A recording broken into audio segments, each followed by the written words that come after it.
One love, one life. Mike, Chris, Susan, Dan, Mark. Dan's calling from the Philippines. We're going to go to your calls with Dr. Monteith here in a few minutes. We're going to have him back up next week, if he can do it, to get more into eugenics with us. Doctor, separately from the whole flu situation, I mean, you mentioned Alzheimer's. They now have this early onset of it when you're 35, 40 years old. Sure. You mentioned that we have more brain disorders than people in China, more Alzheimer's. I mean, they're killing us. We know it's designed. They stated they would do it. They write giant textbooks on it like EcoScience bragging about it. And how do we defeat this? They control the main churches. They control the corporations. They don't just want a world government. That's the means to the end, as John P. Holdren, White House science czar, says, as he states, a planetary government, a planetary regime. Dr. Pianka says it. Peter Singer says it. They all say it. Ehrlich says it. George Bush Sr.'s advisor, that they're going to have a world government to carry out our orderly extermination, testing soft kill weapons as we die. They train as it's normal. They pose as the saviors. They have marches and marathons to fund research, which is actually funding how to kill us. You're a medical doctor who discovered this decades ago. It appears all the evidence shows they're expanding their eugenics operations to more of a hot kill, fast kill now. And the Reuters has got a big article out saying, oh, there'll be millions of deaths this year. People will think they take the shot and die. But no, there'll be no adverse reactions. It's impossible. They're telling doctors if someone dies after they take it or becomes paralyzed, the shot didn't do it. It appears they're preemptively studying how to roll this out successfully, just like Gardasil, and kill and maim us and sterilize us and then get away with it. Well, I think that probably the vaccine that they're going to give in Europe will be more dangerous than the one that they're going to give here, because the one they're going to use in Europe is a squalene one that's licensed to give to people over 65. They're going to give it to the whole population.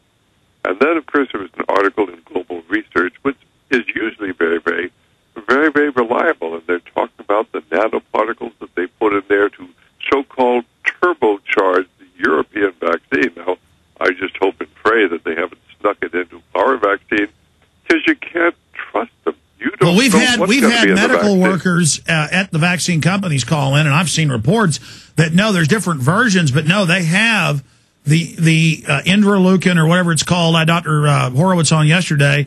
They're saying that it is in the vaccines, or at least some of them. It may very well be, but see, we can't trust them because they have put things into the vaccines in the past.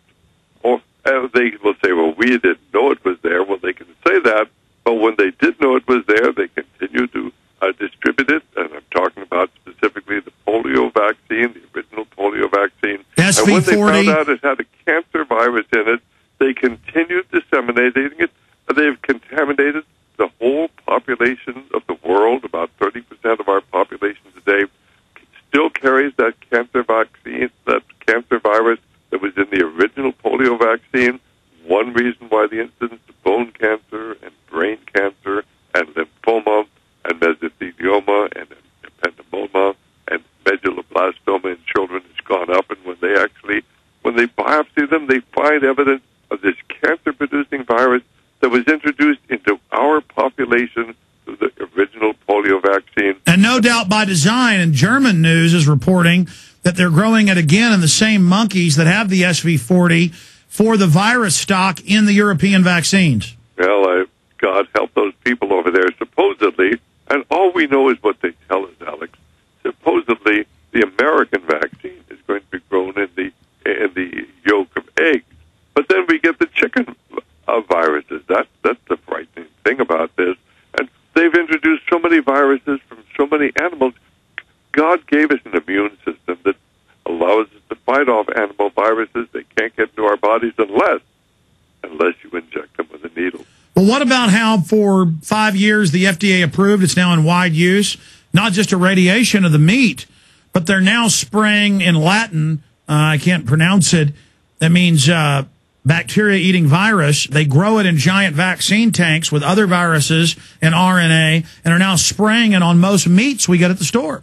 Well, I'm very concerned that so much of what they're doing to our food supply, it will lead to terrible problems and we know that the genetically modified corn that they have introduced across America, and of course it is contaminating our entire corn supply here. And chickens are a lot smarter than people. Chickens won't eat it. We know that it actually causes infertility in pigs. We know that studies have been done in Russia that shows it causes the genetically modified corn actually creates infertility in animals in Russia, and the people wanted to get the information out and were told you can't disseminate the information, and it's all about population control.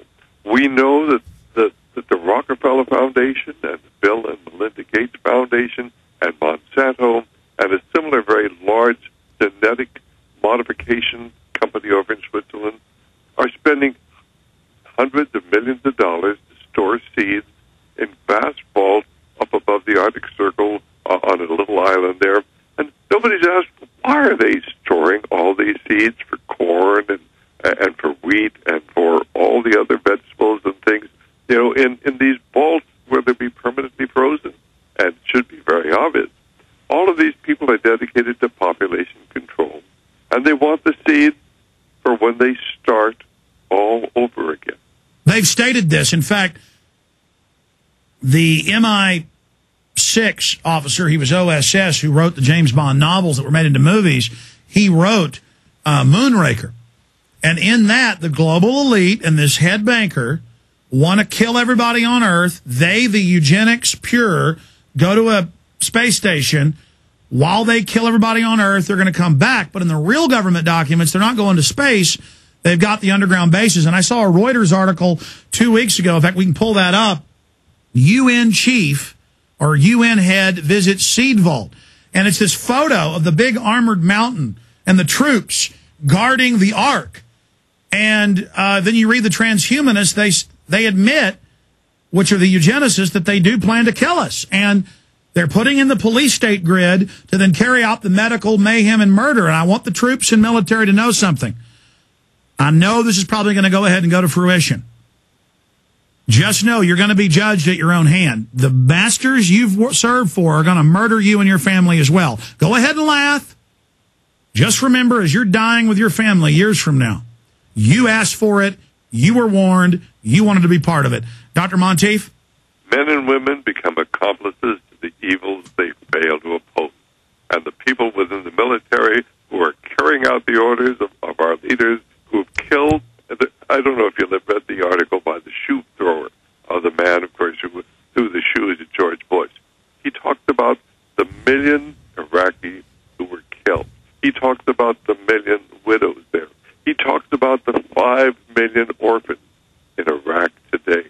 He talks about the suffering there, the people, how they've turned the Arabs against one another. One time, the Sunnis, the Shias, the Christians got along well together, but since the Americans came in, the Christians have been driven out, and of course, everybody is everybody else's throat, and we are sending in agent provocateurs to commit acts of terrorism to maintain this division. But this is all because the American people haven't had the courage to stand up. Oh, they voted for Barack Obama, who is, of course, expanding the war in Afghanistan today because he is a servant of the elite. And we're talking about the Trilateral Commission, as you do as well, the Council on Foreign Relations, the Bilderbergers, this financial elite led by David Rockefeller, who has a different worldview because he worships a different God. And until people understand that there is a powerful spiritual force, a Luciferian force behind everything going on today, and they really hate humanity, and that's why they're storing the seeds, so they will have them there. Well, when they there are videos of Maurice Strong, as you know, saying we're going to destroy the entire industrial base through the world government. I mean, they're doing it now. Doctor, I remember when I was first on your show back in '99 when I was out there covering Operation Urban Warrior in Oakland with the Marines trying to confiscate our guns on video. Look how much has happened now. Everywhere they've got troops on the streets. I mean, the reports, it's just intensifying incrementally. Well, certainly, but on the other hand, more and more Americans are beginning to know what's going on. I think that the other side is frightened, and I think they're going to start moving very, very rapidly. I think that this Washington, D.C., I think it was the 12th of September, and it's probably between 1.5 million people were there. I think that this really has been disturbed because this was an amazing thing. In fact, there would have been a lot more people there if they hadn't turned back the buses, the cars, and people trying to come and join in that demonstration. You are waking up an awful lot of people, you and certainly a few of the others who have... Yeah, but the problem is they then put the operative Glenn Beck in there to lead them. We wake the people up, and then we turn them over to Glenn Beck.